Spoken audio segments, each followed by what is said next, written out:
Hello and welcome to the Flourishing Introvert Talks with me, Jo Rawbone. This is the podcast that celebrates the natural gifts of introverts so that we can flourish in all situations. Episode 300, Surviving Social Expectations. Let's start with the unpalatable but unavoidable truth. The seasonal social marathon is well and truly upon us, my friends. Thanksgiving gatherings, office parties, and then the so-called Christmas festivities. If you're an introvert like me, or someone with a sensitive nervous system who enjoys their downtime and privacy, I imagine you're already experiencing the creeping feeling of dread. It can be surprising just how early the reactivity starts. In fact, some of you may even be readying your excuses as we speak, but as someone who prefers the truth, I'm not a fan of excuses. They have a way of unravelling, and the falsehoods are simply too uncomfortable for me. And we shouldn't leave people hanging either. A few weeks ago, I released an episode on kind leadership. Well worth a listen if you haven't already. In that episode, I shared that kind is saying what needs to be said and what the person needs to hear. Excuses are maybe what they want to hear and what makes you feel better in the short term. But however you wrap them up, excuses and lies are unkind, and a corner of your conscience knows that only too well. Those prone to anxiety amongst us may have begun catastrophising about what could happen if they show up. So this episode is very timely. The temptation can be to tough it out resentfully or go MIA and isolate yourself completely.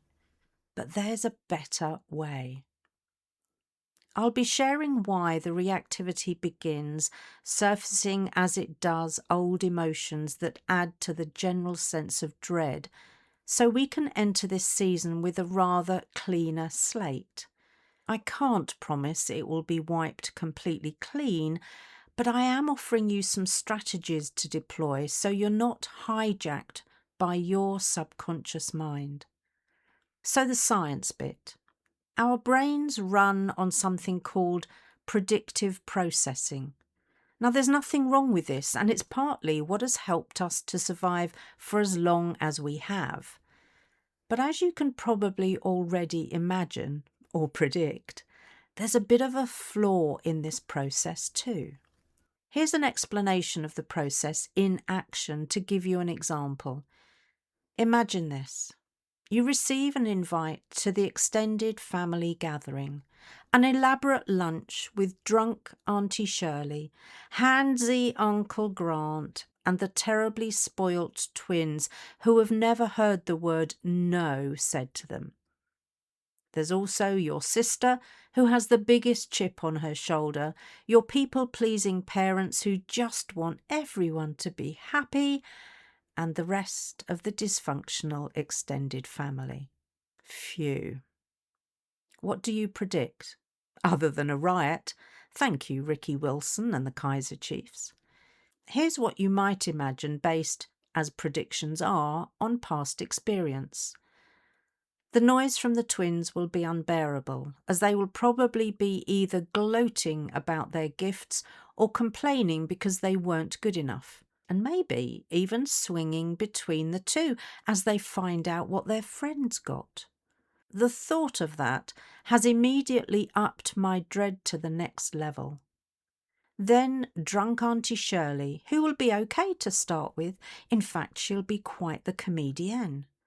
But as she consumes more and more sherry before lunch, and then copious amounts of wine with lunch, her observations become more critical and her stage whispers become more audible. Awkward and embarrassed is what you typically feel, and whilst you start off shushing Shirley, You end up distancing yourself from her because you can sense the fallout coming. But she's not the only one you need to keep away from. The main objective of your swerving tactics is to keep away from handsy Uncle Grant for as much of the time as you can, as he doesn't respect boundaries and thinks everyone is fair game. How many times have you heard, "Oh, don't be so sensitive, love, it's only a bit of fun"? Well, not for me, Handsy Grant. You remember being cornered by him when you volunteered to do the washing up a few years ago. That seemed like a great escape until he breathed on your neck. Ugh. I could go on, but you get the idea. All of these experiences and memories create a state of mental and physiological readiness to deal with what it expects to happen. So your body reacts to the story, and because we notice what we look for, you're more likely to experience what you expect.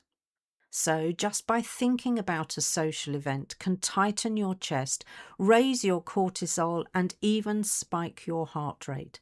And you haven't even left the house yet.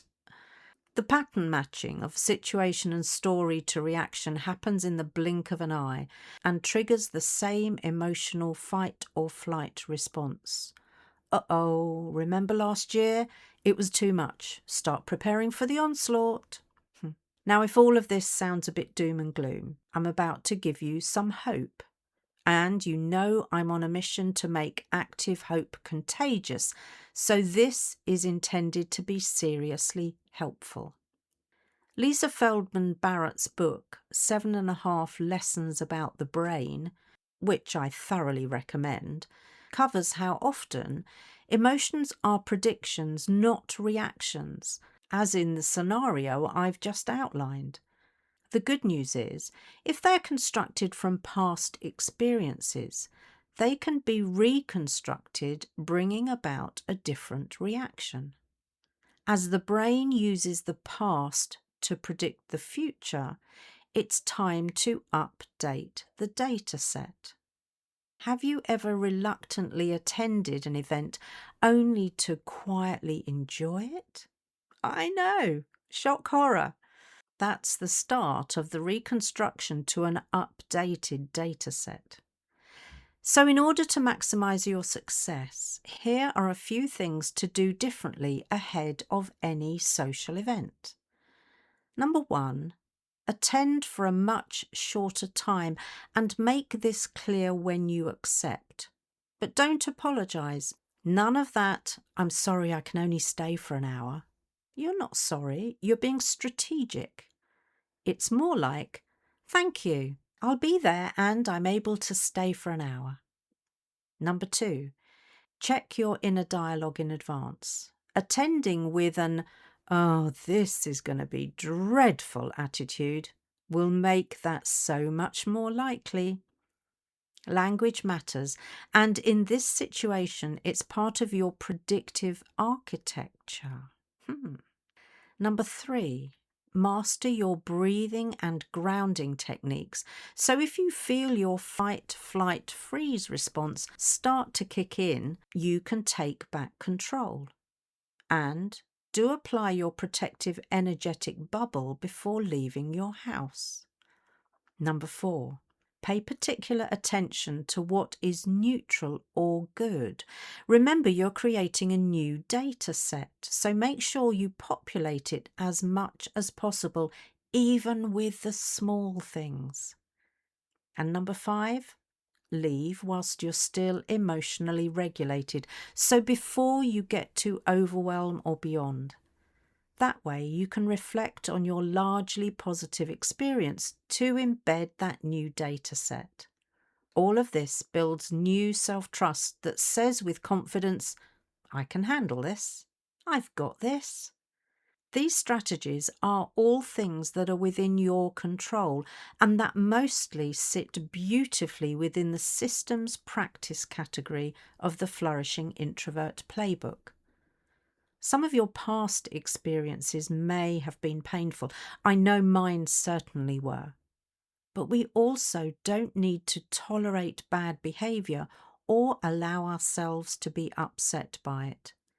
We can let go of the old endurance or avoidance strategies. This time, it's not about overriding your feelings, but it is about recognising that they may just have been catastrophised by your subconscious mind in advance. And now you know how to approach socialising situations with a different mindset.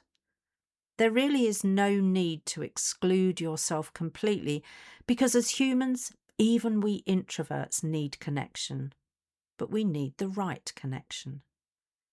So it's time to build a new data set that allows us to socialise on our own terms and in our own way, without fear, shame or resentment. And if anyone calls you antisocial for your new strategy, look them straight in the eye and tell them you're simply upgrading your social software. The new version includes boundaries, peace, and no tolerance for nonsense. Because honestly, protecting your energy isn't rude or selfish. It's revolutionary. And that's what a truly flourishing introvert does. If you enjoyed this episode as much as I did, then please subscribe, rate us and leave a comment, because we know that helps other people find the podcast. And if other people find us, other introverts can flourish. You are listening to an Intentional Media Production podcast.